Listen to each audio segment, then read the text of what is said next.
पटना के नौबतपुर में एक जगह है, छोटी सी तरेतपाली गांव है, जहां पर एक पौराणिक मठ भी है। उस मठ के ठीक सामने एक ग्राउंड में हम खड़े हैं, क्योंकि यहीं पर बाबा बागेश्वर धाम का कार्यक्रम होना है। 13 मई से 17 मई तक चलेगा। लेकिन यह कार्यक्रम पहले यहां नहीं होना था। यह कार्यक्रम पहले पटना के गांधी मैदान में करना चाहा था उनके आयोजकों ने, लेकिन सरकार ने मना कर दिया बहाने बनाकर कि वहां पर कोई डिज्नीलैंड का कार्यक्रम होना है। अब सवाल यह है, एक बिहार सरकार जो अपने बड़े बड़े दावे करती है, 2 कार्यक्रम एक साथ एक मैदान में नहीं आयोजित कर सकती। तो आप और हम दोनों ये बात आसानी से समझ सकते हैं कि यह सरकार का बहाना है और उसने धीरेंद्र शास्त्री के कार्यक्रम को जगह नहीं दी। अब सवाल यह है कि ऋषियों महर्षियों के देश भारत में क्या एक संत को कार्यक्रम करने की इजाजत नहीं दी जाएगी? कुछ नेताओं ने कहा है कि अगर वो हिंदू मुसलमान सिख ईसाई भाई भाई की बात करेंगे तब तो ठीक है, लेकिन अगर हिंदू मुसलमान करने की कोशिश किए, हिंदू मुसलमान में संघर्ष पैदा करने की कोशिश किए, तो हम उनको घेर लेंगे। अब सवाल ये उठता है कि क्या साला इस देश में अब नेता तय करेंगे कि हमारे ऋषि महर्षि संत क्या बोलेंगे क्या नहीं बोलेंगे? क्या वो स्क्रिप्ट लिख के देंगे कि हमारे संतों को क्या बोलना है? और वो इस भारत में होगा, ऋषियों महर्षियों के देश में? कौन नेता साला वहां गांधी मैदान में क्या नहीं बोलता है, कितनी नफरत नहीं उगलता है? आज तक किसी ऋषि महर्षि ने, संत ने जाकर कहा क्या कि तुमने ये बोला तुम्हारा हम विरोध करेंगे, वो बोला हम विरोध करेंगे? खुद आग लगाते हैं, खुद समाज में जहर फैलाते हैं और हमारे संतों को रोकते हैं कि तुम ऐसा करोगे तो ठीक है, ऐसा नहीं करोगे तो ठीक है। तुम होते कौन हो हमारे संतों को निर्देशित करने वाले? संतों ने भारत को बनाया है।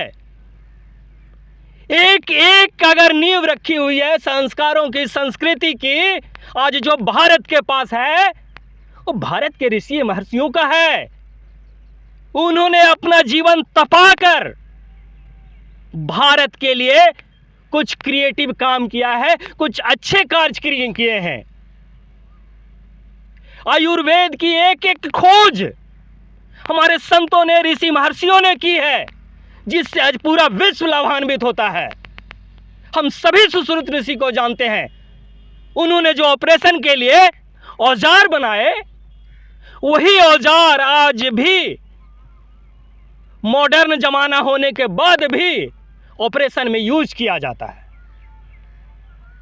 आज हम जो संस्कृति की बात करते हैं, संस्कार की बात करते हैं, हमारी जीवन पद्धति है, सब हमारे ऋषियों महर्षियों संतों की है, महात्माओं का है। और ये 2 कौड़ी के नेता, 2 टके के नेता धीरेंद्र शास्त्री जी को जो धर्म की अलख जगा रहे हैं, उनका विरोध करेंगे। बाबा टाबा जो मन में आया बोल दिया, और वो भी हमारे संतों के लिए। अब सवाल यह है कि इस देश में बुद्धिजीवी लोग, आम जनता लोग, हम लोग चुपचाप रहेंगे या ऐसे नेताओं को सबक सिखाएंगे कि तुम्हें जो राजनीति अपनी करनी है कर ले भैया, हमें उससे कोई दिक्कत नहीं है, लेकिन हमारे संतों पर उंगली मत उठाओ? ये तो उन्हें कहना ही होगा। बिहार की धरती भी संत महात्माओं का रहा है। एक नेता बता दे कि उसने कुछ बड़ा कार्य किया हो, लेकिन हर संत की एक लंबी कहानी है। कौन सा संत समाज में विभेद चाहता है? कौन सा संत समाज को लड़ाता है? और वो भी हिंदू संत, सनातनी संत, जो वसुधैव कुटुंबकम पर चलते हैं, मानव कल्याण की बात करते हैं, अपना पूरा जीवन मानव कल्याण के न्योछावर कर देते हैं, वो संत। अगर हमने अपने संतों की रक्षा नहीं की तो हम किसी रूप में इंसान कहलाने लायक नहीं रहेंगे। एक राज्य और देश के रूप में हम कतई आगे नहीं बढ़ सकते हैं। विश्व में अगर हमारी पहचान है तो हमारी संस्कृति के लिए है, सनातन के लिए है, हिंदुत्व के लिए है। हमारी जीवन पद्धति पूरे विश्व में नंबर 1 है। आज कोरोना के चलते जब पूरा विश्व में त्राहिमाम था, हमारे संतों महर्षियों द्वारा बनाया गया काढ़ा लाखों करोड़ों लोगों का जीवन बचाया। यह हमारी ताकत है। और ये 2% के नेता लोग बाबा टाबा बोल देते हैं, जिसके लिए हम करोड़ों बिहारियों, करोड़ों भारतीयों का आस्था है।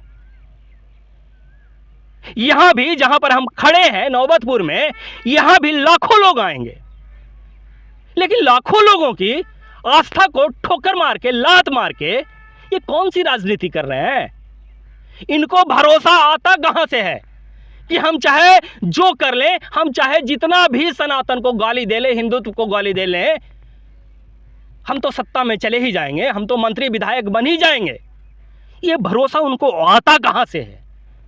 वो हिम्मत कैसे करते हैं हमारी परंपरा के खिलाफ, हमारे ऋषियों महर्षियों संतों के खिलाफ बोलने की? कुछ न कुछ तो करना पड़ेगा बॉस। इन लोगों को जवाब तो देना होगा। और हर वो व्यक्ति ध्यान रखे, मीडिया में, सोशल मीडिया में आप जानते हैं कि किसने क्या कहा है, मैं नहीं नाम लूंगा। आप जानते हैं किसने क्या कहा है।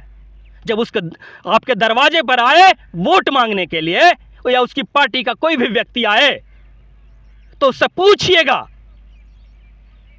कि हमारे संतों को तुम गाली देते हो और हम तुम्हें वोट दें? क्यों भाई? तुम्हारी हिम्मत कैसे होती है हमारे संतों को गाली देने की, बाबा टावा कहने की? अरे तुम नास्तिक हो, रहो नास्तिक, हमें फर्क नहीं पड़ता है, लेकिन हमारी आस्था पर तुम उंगली नहीं उठा सकते। हम तुम्हारा कोई नुकसान नहीं कर रहे हैं। कोई संत अगर गलत बोलता है, कानून के दायरे से बाहर बोलता है, तब तुम कार्रवाई करो ना। तुम तो सरकार में हो, कर देना कार्रवाई। धमकी क्या देते हो?